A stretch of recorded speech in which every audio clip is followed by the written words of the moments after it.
everyone! So it is finally that time again where I talk about 13 Reasons Why. That's right, guys, we are on tape 1, side B in the book, and for the show we are on tape 2, side A. Like I said in the last video for this series, we don't have the chapters in the same order as the second and third episode for the show. Let's just get on to the video. So in this episode we had Jessica Davis's story told of what her part in Hannah's whole suicide thing was, and we also meet Alex at the same time. Now in the TV show, like I said, episode 2 is when Jessica is introduced, and in the book the third chapter is when Jessica is introduced, so it's, you know, really different. All in all, the story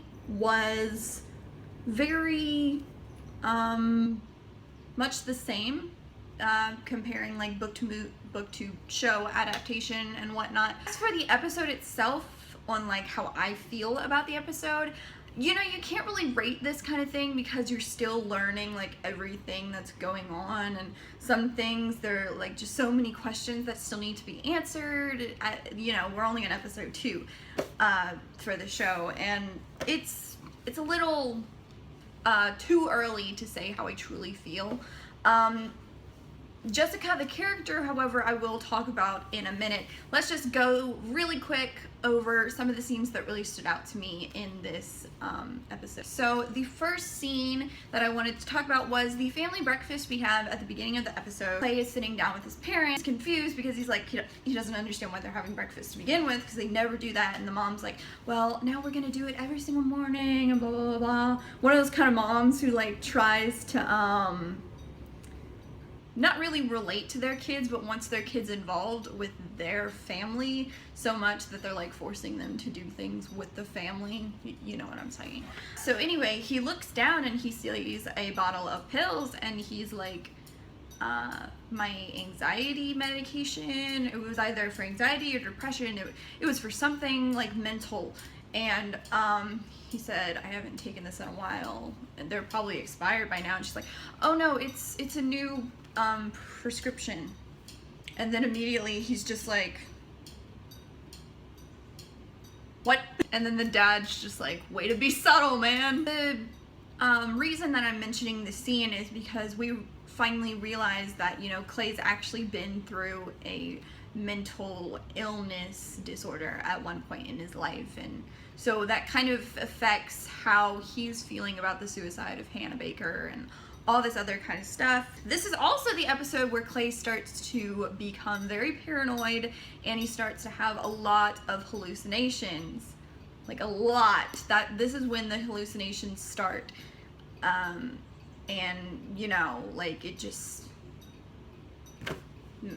keeps going and getting worse and worse throughout the rest of the series. As soon as Jessica is introduced as the person that this tape or side of the tape is dedicated to from Hannah, immediately we see her in the classroom, and she goes up to, I think it's Zach and Bryce.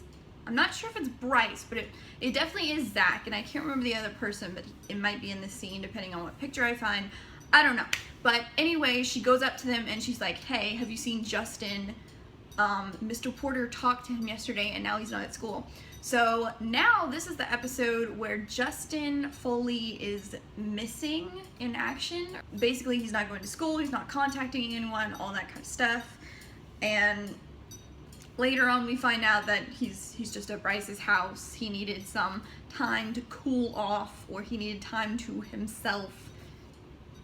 You know, it's Justin, so whatever. Let's go on to this Sherry and Clay scene that happens in the hallway, where Sherry is asking Clay, like, are you okay? I know you were friends with Hannah or something like that, and I can't believe she's gone. I was friends with her too, blah, blah, blah. And she seems genuine, but there is something kind of fishy about Sherry asking that makes me think that she is on one of those tapes. Like I said, I've already seen the show, seen all 13 episodes, but I'm not going to spoil anything, so I'm just going to say what possibly could happen for those who haven't seen it yet. But I mean, it's been maybe 3 or 4 months now since the show came out, so I'm assuming everyone saw it, but I don't want to spoil for those who are watching this, you know, episode by episode and everything.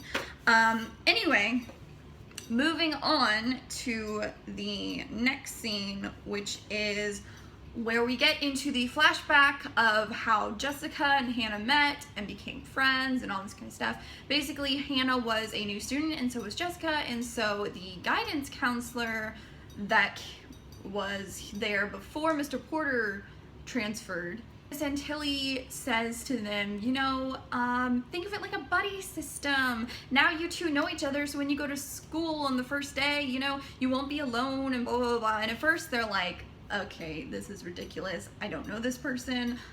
What makes you think we could ever be friends? And then the banter starts and they start like joking around like, oh yeah, we're gonna be such great friends. I'm already gonna do friendship bracelet, and they're so great and they're so funny, and I love the personality of Hannah, and Jessica just like plays off of it and they just keep going back and forth, and then finally they realize like, oh wait, maybe we could actually be friends. So then after the meeting with Miss Antilli, they head off to Monet's, which is a coffee place.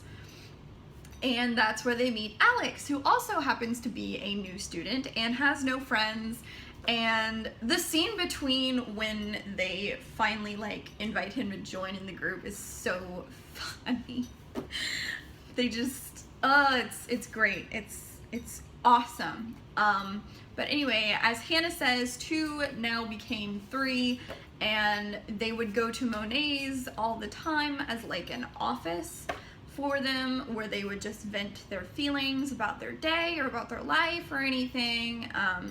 For instance, Jessica would vent about the fact that her dad is being deployed again. Apparently he's in the military.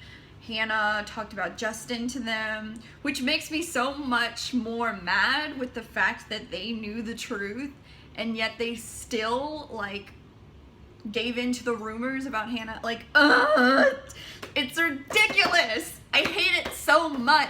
But the way that Hannah put it was they were just hot chocolate friends. They never really hung out anywhere except at school and Monet's. You know, they never went for like sleepovers or anything. I mean, I think Jessica and Hannah went shopping at some point, but most of the time it was just the hot chocolate friends thing, and they would all get at the table and they put their hands in, and in the book they'd say ollie ollie oxen free, and then whoever was having problems would vent. And then in the show, I kind of liked this saying more. They just say FML, which was great because, you know, F my life. With such teenage angst, but I really love that saying. So another thing that I have come to realize that I kind of already knew, but at the same time, you know, this just made that point prove even more to be right. The faculty is stupid at the school. Like, they're ridiculous. I can't with any of them. Like, not I mean, we don't need to talk about Mr. Porter. We got a whole episode for him later. But the teacher that Clay tried to talk to at like the beginning of like episode 1 or something, the principal, oh my god, he's an ass. There's another teacher in this episode that is okay. Well, first he tells Clay, hey, the bell rang, you're gonna be late, or you're tardy or something. And then as soon as Clay gets to the door, he says, hold up, they called you to the office. What? And then Clay's like, what for? And he's like, I don't know, go up there and see her. He says something along that line, and I'm just, what a jerk. Like, I don't know if you're stupid, a jerk, or both. I think it's both. Like, I can't with this faculty. So we have maybe one cute scene with Hannah and Clay in this episode, which is kind of sad because I love all the cute scenes, but you know, I'm a sucker for those cute scenes. But this scene was very, very, very not only cute but also kind of funny, because I love the banter that they do. They just like joke around with each other all the time, and it's great and kind of sad because sometimes the stuff they say are actually true and the other person doesn't realize it and all this stuff. But anyway, the cute scene in this episode is where they're eating lunch behind the cinema where they work, and Hannah is asking Clay, like, how can you eat that? Which is like, oh, it's a candy bar, but I can't remember what it is. I think it's, I don't know, it's something. And then he says, well, how can you eat that? And she's like, are you dissing my salad? And he's like, yeah, it's from McDonald's. And it just, it's so good. It's so funny, and I love them so much.